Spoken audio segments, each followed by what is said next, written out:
आवल जा भैया, बहुत पहले ये गाना के हम आप लोग के बीच में छोड़ले रहने, बहुत दुलार प्यार मिला। वही गाना के हम फिर ही नया अंदाज में छोड़त तानी। हमके आशा ना विश्वास बा कि बहुत दुलार प्यार मिली। आवल जा कैसे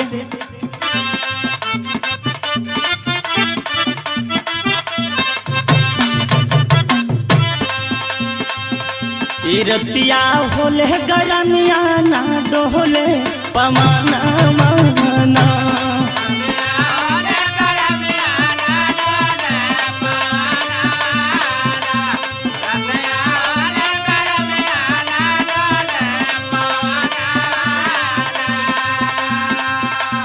रतिया होले गरमिया ना डोले पमाना माना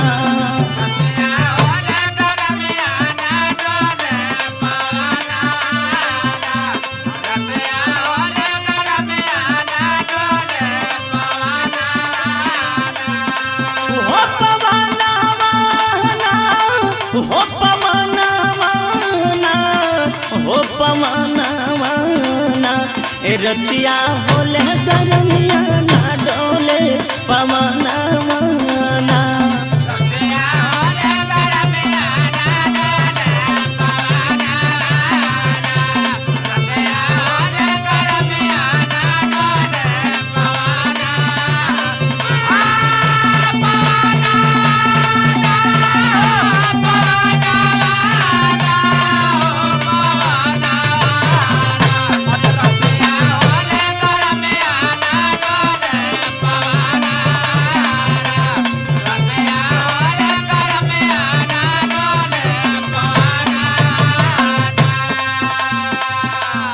एक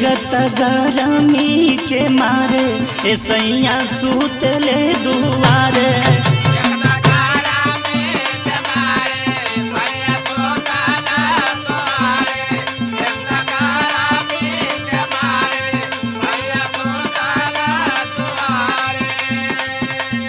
एक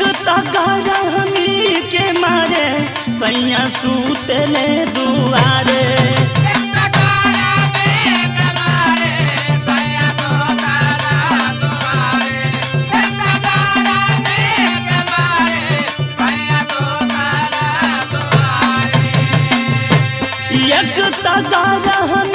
के मारे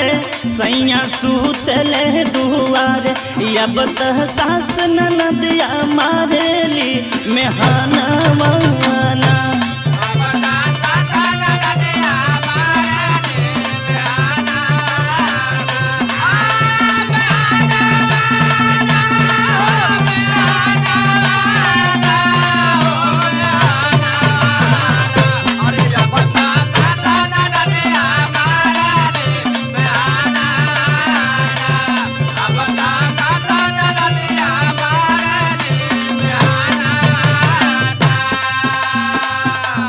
भैया डोमवा के बोलवादा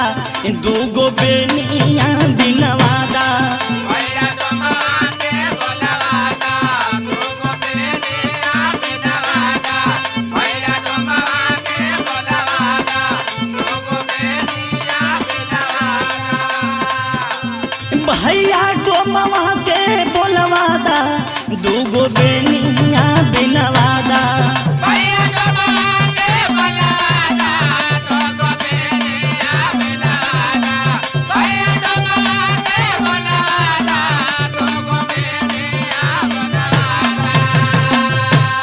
भैया डोमवा के बोलवादा दूगो बेनिया बिनवादा एगो साझे डोलाइब एगो भीना सरवाना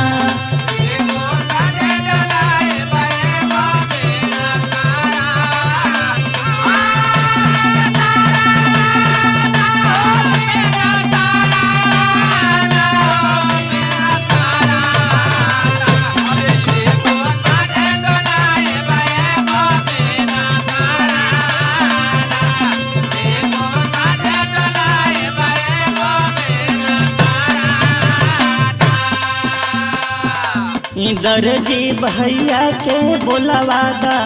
दूगो चोलिया सिलवादा दर्जी भैया के बोलवादा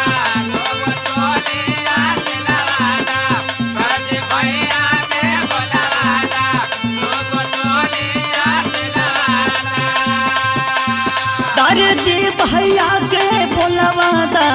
दूगो चोलिया सिलवादा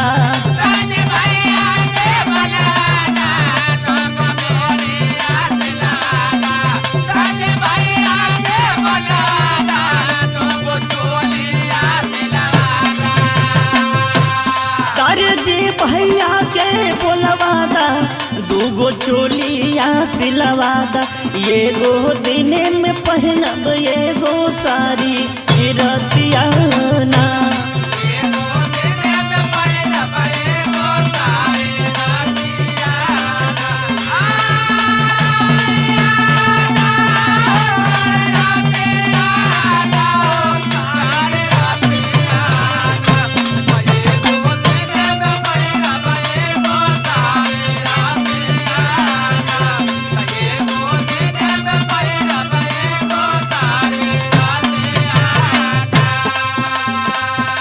सुबास से सोनू सुनीला बात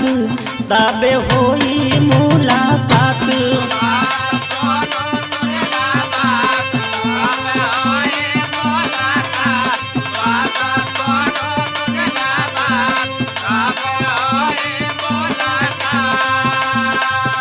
सुबास से सोनू सुनीला बात तबे होई मुलाकात